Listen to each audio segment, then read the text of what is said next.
Some men don't need enemies to destroy them. They do it themselves, one careless sentence at a time. Not with fists, but with phrases that sound tough, that sound like confidence, even wisdom. But peel back the surface and all you'll find is fear wearing a mask, laziness dressed as identity. You've heard them. Maybe you've even said them. These aren't just words, they're warnings. They signal when a man has stopped learning, stopped reaching, and started hiding behind old excuses. The Stoics told us plainly, speech is the mirror of the mind, and when a man keeps repeating the same tired phrases, what he's really doing is broadcasting his decline. One of the most dangerous things a man can say to himself is, "That's just how I am." It sounds like certainty. It sounds like strength. But all it really is surrender. Not surrender to principle, but to stagnation. That phrase doesn't mean you know yourself. It means you've stopped challenging yourself. I once knew a man like that. Carl.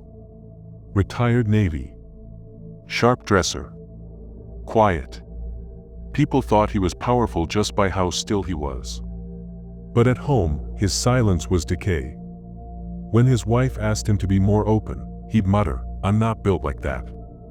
When his son asked to talk about their pain, Carl would shrug and say, "That's not how I do things." And slowly, everything around him dried up. His marriage. His connection to his son. Not because of some great betrayal, but because nothing ever moved. Nothing ever changed.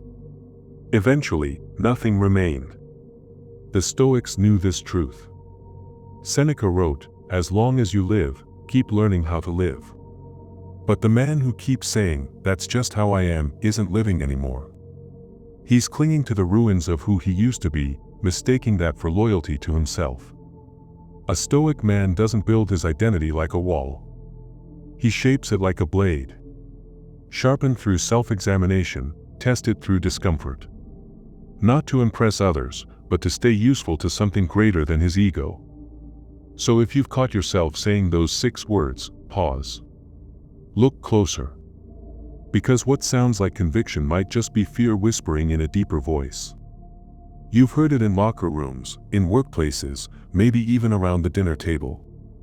That tired phrase, said like a badge of honor, passed from one man to the next like some sacred code. Real men don't talk about feelings. It's spoken like strength, like tradition, like the right way to carry yourself. But what it really is beneath the surface is fear disguised as masculinity. A fear of being exposed, of being vulnerable, of looking inward and not liking what you see. Men who live by this phrase think they are avoiding weakness, but they are avoiding growth. And that avoidance has consequences. According to research from the American Psychological Association, men who suppress their emotions are at a higher risk of depression, heart disease, and early death. This is not just theory. It's biology.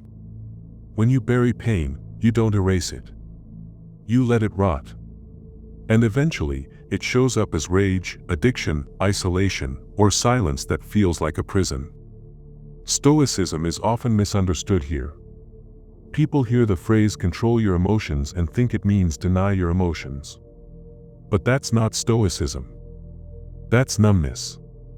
Marcus Aurelius, one of the greatest emperors in history, wrote privately about grief, shame, and fear.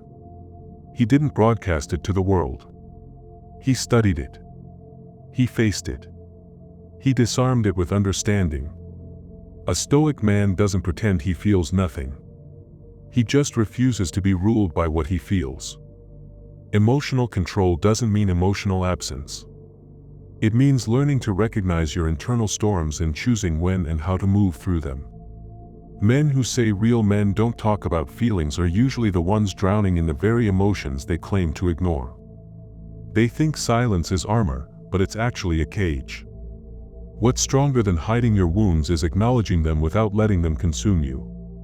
What's stronger than never cracking is knowing how to repair yourself when you do. Stoicism doesn't ask you to fall apart in front of strangers. It asks you to stop lying to yourself in private. It asks you to observe your pain like a disciplined soldier watches the battlefield, with clarity and calm, ready to respond. The man who avoids feeling is not dangerous. He's fragile.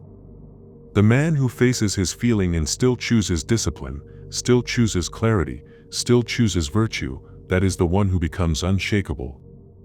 Few phrases reveal weakness faster than the quiet shrug of a man saying, "It's not my fault." It sounds like self-defense, like a reasonable reaction to unfairness, but beneath it lies surrender.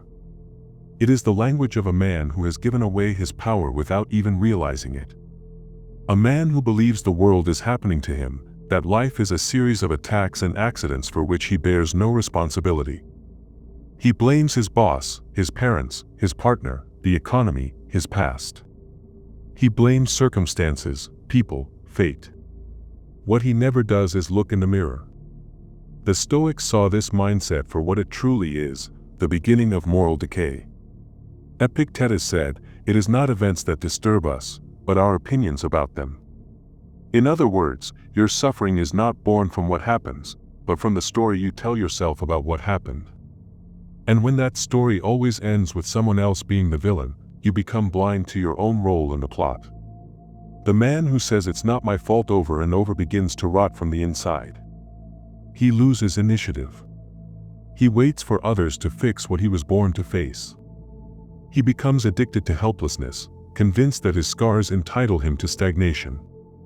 But Stoicism leaves no room for that illusion. Marcus Aurelius said, "You have power over your mind, not outside events." Realize this, and you will find strength. Responsibility is not a burden. It is the doorway to freedom. It doesn't mean every wound was self-inflicted, but it does mean every response is yours to shape. The Stoic man does not wait for the world to apologize. He does not waste time cataloging the injustices of his past. He asks, "What can I do now?" and then he does it. This mindset is not comfortable. It is not easy. But it is the path back to dignity. The man who says "it's not my fault" becomes bitter. The man who says "it's now my responsibility" becomes better. If you want to reclaim your power, you start by refusing to give it away with your words. Every time you shift the blame, you lose another piece of yourself. Every time you own your role, you gain it back with interest. And eventually, those small acts of ownership forge a life built not on excuses but on quiet, unshakable strength. There's a certain tone some men carry when they say it. Quiet, bitter, inflated with unspoken frustration. "I deserve better." It sounds noble. Like self-respect. Like a man finally demanding what he is worth. But too often, those words are not rooted in effort. They are soaked in resentment. This phrase has become the anthem of the entitled, the men who believe they are owed more than they have earned. They don't sharpen their discipline. They don't question their contribution. They simply wait for life to deliver something higher, something softer, something richer. And when it does not, they pout with pride. But Stoicism burns this illusion to the ground. Marcus Aurelius said, "Do not waste time wondering what a good man should be. Be one." That is the difference between the man who grows and the man who complains. The former turns dissatisfaction into fuel. The latter recycles it into self-pity. A man who constantly repeats "I deserve better" rarely asks if he is becoming better. He focuses on what he lacks, not what he builds. He demands results without mastery, praise without silence, reward without refinement. But the Stoic man knows that life owes him nothing. Not fairness, not comfort, not applause. What he earns is internal. His reward is in the clarity of his actions, not in the reaction of the world. Epictetus said, "First say to yourself what you would be, and then do what you have to do." That is how the Stoic moves.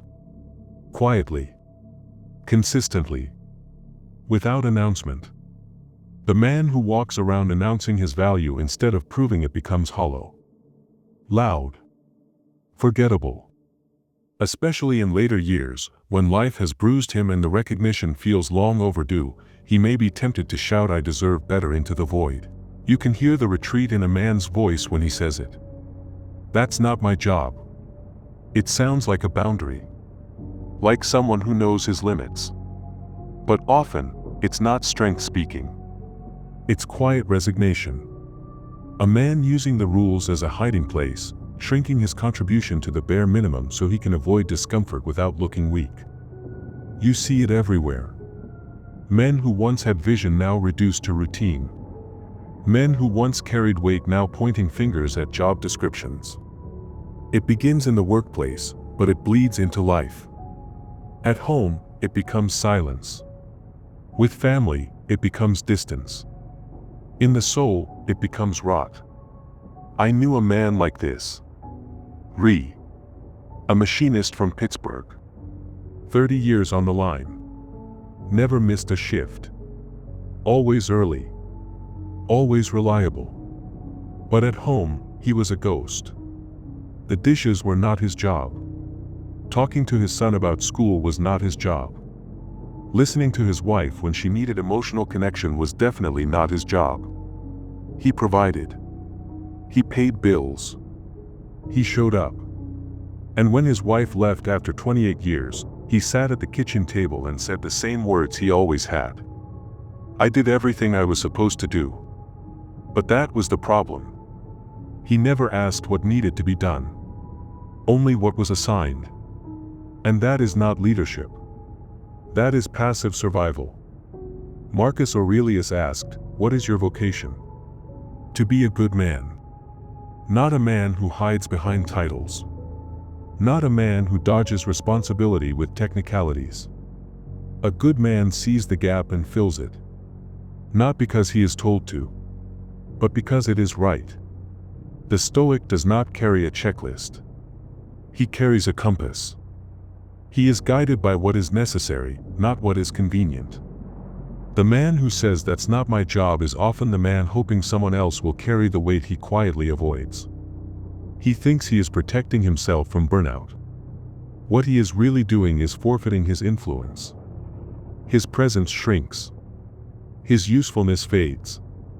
And soon, he becomes someone others work around, not someone they rely on. A Stoic man embraces inconvenience. He moves toward friction. Not to be praised. Not to be seen. But because virtue asks for it. Responsibility is not a burden when it is chosen. It becomes fuel. It becomes clarity. The more you lean into what others avoid, the more powerful you become in silence. So the next time you hear yourself say that's not my job, pause. Ask what kind of man you are becoming. One who waits to be told what to do.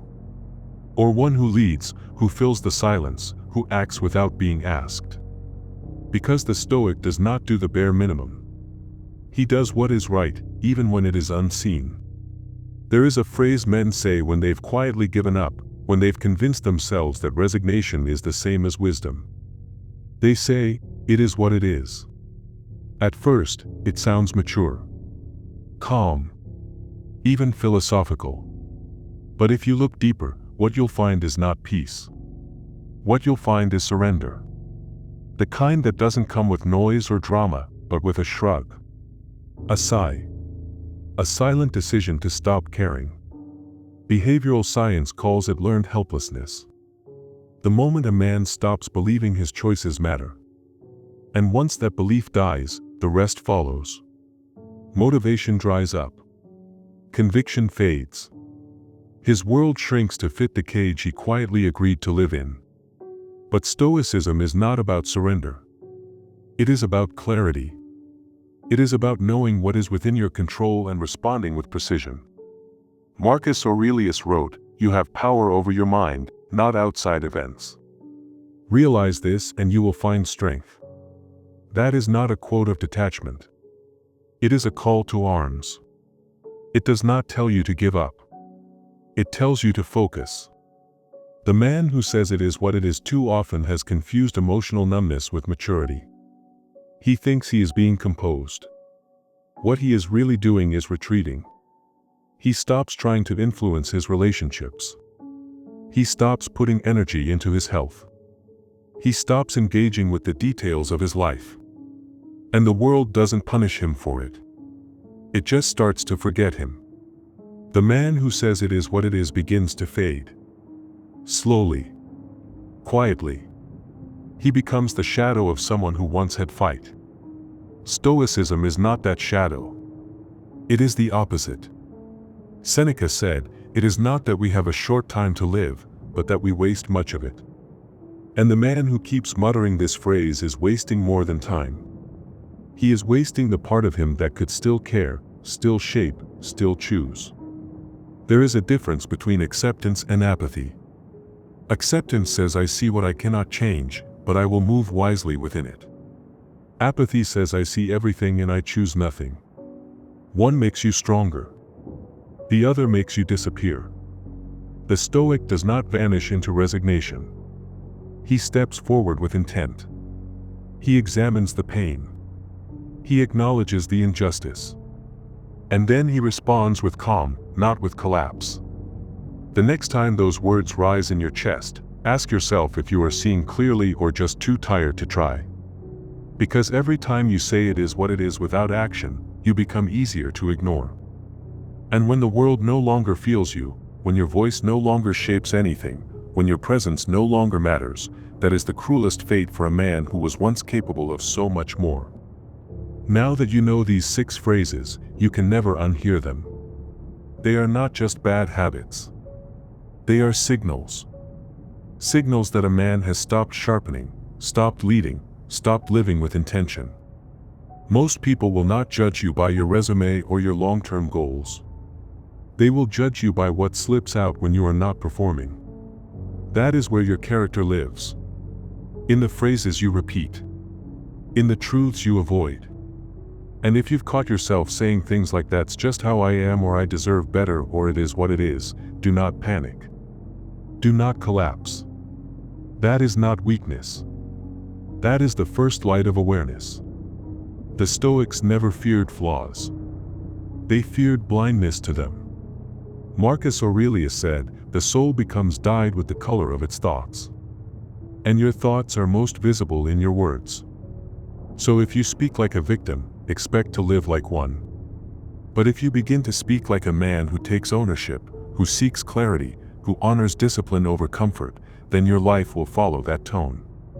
Not immediately, but inevitably. A Stoic man does not speak to impress. He speaks with restraint, with focus, and when he is silent, even that silence carries weight. So choose your words like tools. Sharpen them with thought. And if this video hits something deep inside you, let it. That sting you feel is growth trying to break through. Like this video, subscribe to Stoic Legacy, and leave a comment below that reminds the world and yourself that strength begins in silence. Stay stoic and build your Stoic legacy.